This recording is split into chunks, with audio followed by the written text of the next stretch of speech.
Another episode of Tips in 10, where we give you the top tips in the least amount of time. This series was built to help you stay in the know without taking a chunk out of your schedule. Who doesn't want that? Today's guest is a national thought leader and CEO of Unmuted, Rachel Druckenmiller. Is your team struggling with engagement and energy? More importantly, are you struggling to keep them motivated? Good news, Rachel can help. Rachel is on a mission to humanize the workplace by igniting resilience, connection, engagement, and compassion in organizations, leaders, and teams. She is a catalyst for navigating change with greater confidence, unlocking the burning passion in people, and encouraging organizations to develop human to human connections. So awesome to have you here, Rachel, to Tips in 10. Thanks, Mike. It's going to be jam-packed. Let's do it. Let's go. Let's go. We got 10 minutes. Let's rock it. Let's make it happen. Okay, so in 2017, you burned out, due to pushing yourself too hard for too long. I get that. What are some of the steps you took to recalibrate and reset yourself? So one of the things I did that was the hardest thing to do was to ask for help, because when we're high achievers, right, and we expect a lot of ourselves, high bar for excellence, the expectation is I just need to be self-sufficient and I need to figure this out myself. And it's a sign of weakness or incompetence that I don't want anyone to see if I let people know that I'm struggling. And so I had to start asking for help. I remember I sent an email to my boss, who was the CFO, and I said, hey, I'm going to need to shift the hours that I work so I can get more sleep. I got mono is what I was dealing with.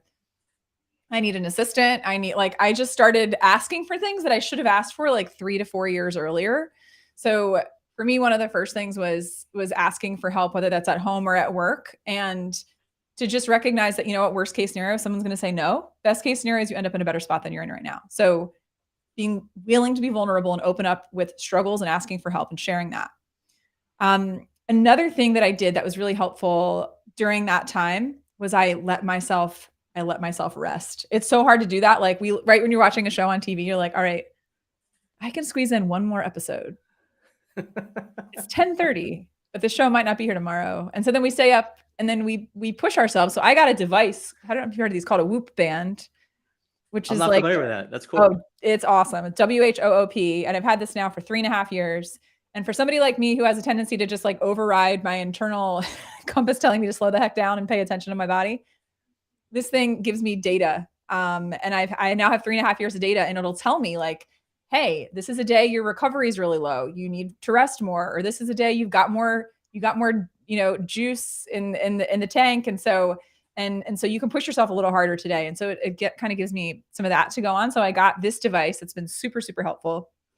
I started to more intentionally connect with people. I was so obsessed with my work that I did not prioritize relationships. And so I started to open up and reach out to people. And it might sound like a duh that you would do that, but I was 32, 33 and very much disconnected relationally from people. So, and then just getting honest with myself with how I got into that situation in the first place, which is that my worth was tied to how much I accomplished. And I needed to find a way to like deal with the roots of that. So those are some things that I did.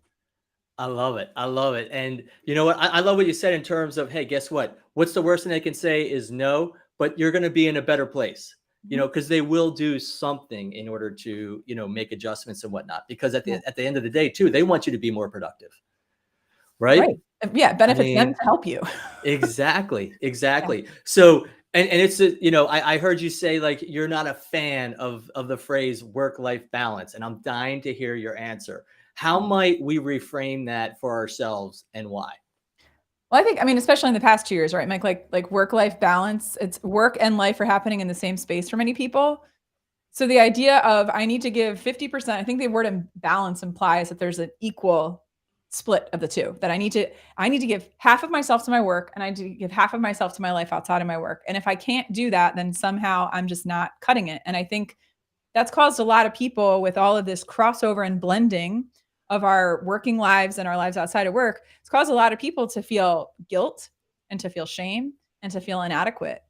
And so instead, what I choose to do, especially, as an entrepreneur, like a day of the week is an like there's not really Monday through Friday is sort of arbitrary. It's like things might need to happen on a Saturday morning, or they might need to happen on a Sunday afternoon, or maybe like a Tuesday you're taking off and doing whatever you want. So I look at a couple different phrases, and I'm curious in the comments of what resonates with folks that are joining us. Either rhythm, alignment, integration, or harmony. So thinking of it in terms of, instead of a balance, instead of striving for this balance, how can I create a harmony? How can I blend these things in a way that works for me? It might not work for somebody else, but how can I blend these things in a way that works for me? And how can I make sure that I'm integrating these aspects of who I am so that I don't have here's my work self and here's my non-work self, because that's exhausting. And that's one of the reasons we burn out, by the way, speaking from experience, is trying to be two different people all the time, depending on who you're with. So that's what I think of when I think of shifting the frame from work-life balance, which leads to guilt and shame for most people, to saying, how can I create more alignment, rhythm, harmony, or integration?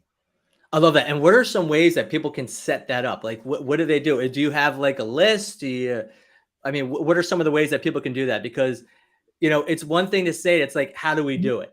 Yeah.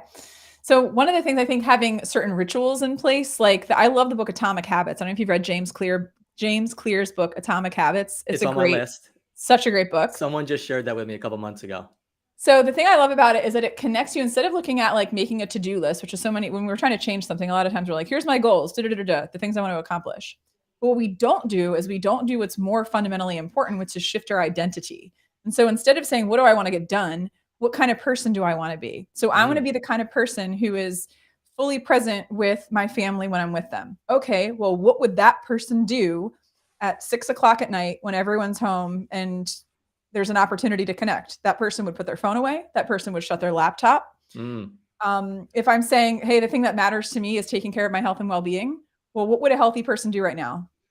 Some of the things I've started to do, for instance, I have a Peloton, and I'll get on, like been doing their yoga classes recently. And so I'll say, well, what would someone who cares about their body do? They would take even 10 minutes at the start of the day to do a yoga class, so that I feel more expanded and open and flexible mentally and physically to approach the day. So, what would, if somebody who, maybe if creativity is a value of yours or curiosity is a value of yours, like, what would someone who's curious do? What would someone who's creative do? So you start to shift, instead of saying, how do I give myself more of an overwhelming to-do list, which, like, no, thank you, to what kind of person do I want to be? And what are some of the things that person would do? And what is the easiest of those things I can do right now? So that's how I would suggest approaching it. I like that. I like that a lot. And putting away the phone and the computer, it's got to be number one in everything. And that's the biggest challenge too. But if you can control that, that's going to be huge. It's going to have great results. So last question, what is one of the top ways women can advance their career and advocate for themselves? So I did this a lot. I worked in corporate for 13 years. And by the time I left, I was doing, I was making six figures and really made a name for myself as a young woman, in that industry. And so 3 years as an entrepreneur later, I've looked back and said, what are the things that really helped? And one of the things, there's a group called Catalyst, and there was a study that they did, and they were looking at what are the things that contribute most to success for men and women at work. And one of the things they found that was distinctly true, especially for women, that most women do not do, that will help to advance their career and improve their salary growth, is to make their accomplishments known. So like essentially tooting your own horn, the very thing that we're told like not to do from a young age. This is not like, don't be obnoxious about it. Like, don't be like telling everybody like, I'm the best, I'm awesome. It's like the 5-year-old who holds up the picture that wants everyone to like telling them their picture's pretty. That's, we don't lose that as adults, but so many people wait around for someone to notice, like, oh, well, someone will just notice that I'm doing a good job. No, they won't. They're focused on their own stuff. And ideally they would pay attention to you. Ideally, they would call out the things that they're seeing. But a lot of people are so focused on their own stuff that they've got their blinders up and they're not seeing it. So doing something like, for instance, I had a kudos folder that I kept in my inbox, my Outlook. Every time I got an email from an internal or external client that was like a praiseworthy email, where someone was commending me for something I had done or letting me know something they valued or appreciated, I dropped those emails into the kudos folder. And then if I got an email from a client that was like, ooh, this is money, like this email is saying awesome things and my boss did not get this email, I would forward it and say, hey, I know that it really is important to you that our clients are happy. Just wanted to send this over so you could see a happy client. And then it's like you're putting it on what's important to them, which is they want our clients to be happy, but it's also by default going to highlight something that you did well. So not being afraid to make your accomplishments known is one of the most important things that women can do, especially to grow their careers. I love it. Out of sight, out of mind. That's just a reality of life, and just stay in front. And like you said, don't toot your own horn. We're going to have a little fun right now. That was the juice. Now we're going to have a little fun. Speed round. Favorite vacation destination? Upstate New York, the Adirondack Mountains every year. Dunkin' Donuts or Krispy Kreme? Starbucks. I'm gluten-free, so neither. Harmony Bakery in Baltimore. Are you a better driver or a backseat driver? Backseat driver. My husband's a better driver. So Rachel, how can our listeners connect with you?